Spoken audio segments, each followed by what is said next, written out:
It's time, folks. Tasha's Cauldron of Everything has now officially dropped on D&D Beyond, as it is after midnight on the 17th of October here on the East Coast.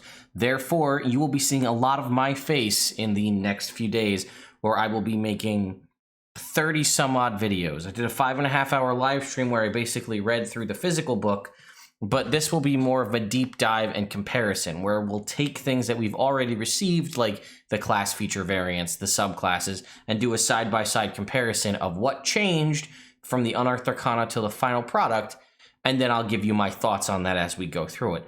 But to start us off, I figured I'd put to bed the one thing that a lot of people had questions on, and that is the Custom Lineage feature. What is it? What does it do? How does it work? How does it impact the way you play? Well, it is basically what Jeremy Crawford said in that interview way back. It's basically variant human, and it says it right here.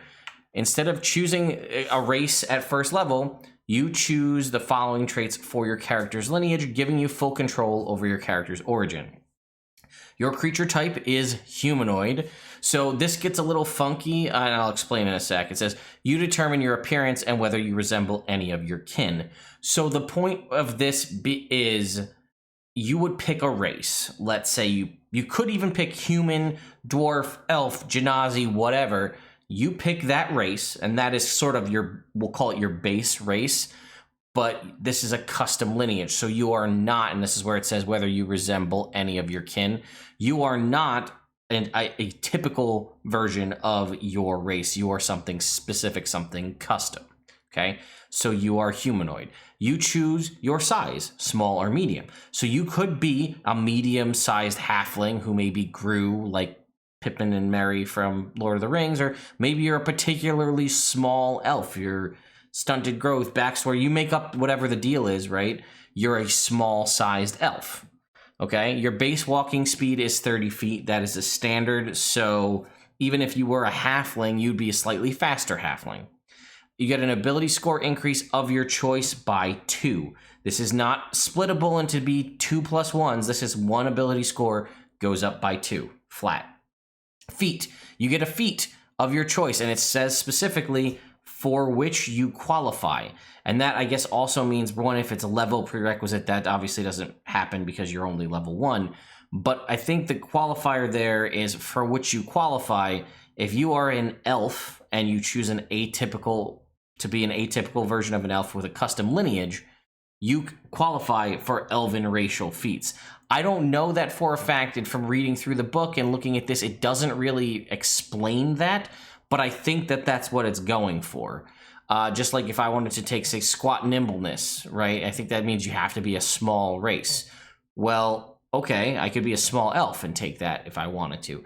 If I wanted to take halfling, luck or whatever it is, the one halfling feat that lets you give other people the benefit of your luck, I still have to be a halfling. If I want to take elven accuracy, I still need to be an elf. It doesn't let you completely waive racial restrictions and you can be a genasi with elven accuracy. It doesn't work like that. So I just want to clarify that. Then we have the variable trait, which is you can either have dark vision out to 60 feet or proficiency in a skill of your choice. And then lastly, you can speak, read, and write common and one other language of your choice that your DM agrees is appropriate for your character. So it is essentially variant human, but with slightly more variance. The only difference between this and a variant human is you get to choose your size, small or medium.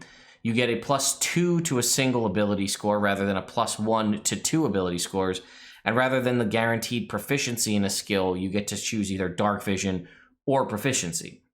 Something that the keen eye will also notice, this is potentially a way to start with a stat at 18. If you do point, buy, or standard array, you can have an ability score start at 15. You can put +2 to that ability score and then choose a feat that gives you a +1 in that same ability score, therefore starting at level 1 with an 18. And that's a thing you can do consistently if you want to choose the custom lineage.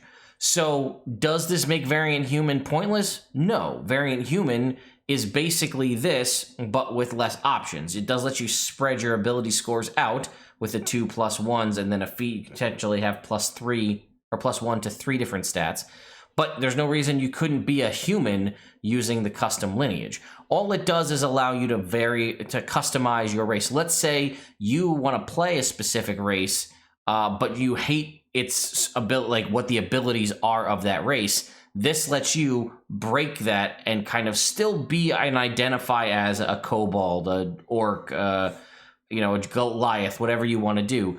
But this is like, I really want to play that race because I like them. I like the backstory. I like the world that the creatures and the whatever it fits the storyline.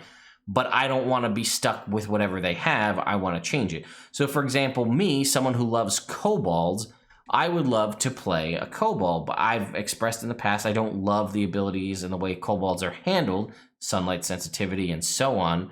So I would probably play a kobold using the custom lineage. +2 to my dexterity. I now have a feat. I'd get dark vision out to 60 feet, and I could play. I lose some of the other stuff, but it's more viable. It also is a great way for people who aren't comfortable homebrewing races to sort of homebrew a race in and of itself using the custom lineage. For example, if I wanted to play a Swobold, a creature from Kobold Press's Creature Codex that me, Ted from Nerd Immersion, personally created, I could do that relatively easily using the custom lineage feature. I could be a medium-sized kobold, slightly larger, like the Swobold is. I'd probably take my +2 and my ability score increase to strength. I'd take the feat that gives me a fighting style and take the unarmed fighting style that also lets me grapple people, and then I'd take dark vision, right? And that would be my Swobold race. You heard that here first from the guy who created them in the first place. That's how I would replicate it using the custom lineage. So that's it, folks. That is the custom lineage in and of a nutshell. I wanted to just touch on it. I may make a separate video just talking about the customizing your origin, which is where you can swap certain ability scores and things, and skill proficiencies and whatnot. We've talked about that in the past through various leaks, through the Adventures League. I'll probably make a video on it again just to confirm it. But the next thing I'm going to do after I potentially do that will be I'm going to go through all the class feature variants, because that is a pretty broad spectrum document we had in the Unearthed Arcana. Show you which ones made it, which ones didn't. That'll also cover some of the fighting styles, and then I'll get that out of the way. Then from there, that's going to give you all the new fighting styles, all the new Battle Master maneuvers. Then I'll probably do the feats as well, because that was another quick hit on Unearthed Arcana. And then from there, we're going to dive into subclass land, and we're just going to start from the top and work our way through every single one of the 22 new subclasses.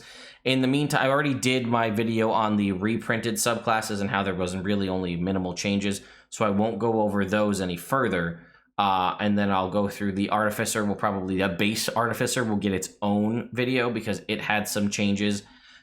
Even though they're kind of mostly covered in the errata video. And then we'll do armor, and then we'll go down the line for each class. So you'll get to see what happened, what changed, and why I think my opinion from why Wizard changed those things, and then ultimately what my thoughts are on them in total. So stay tuned. Tons of videos coming. I have this entire week off of work for the purpose of only making videos for you guys.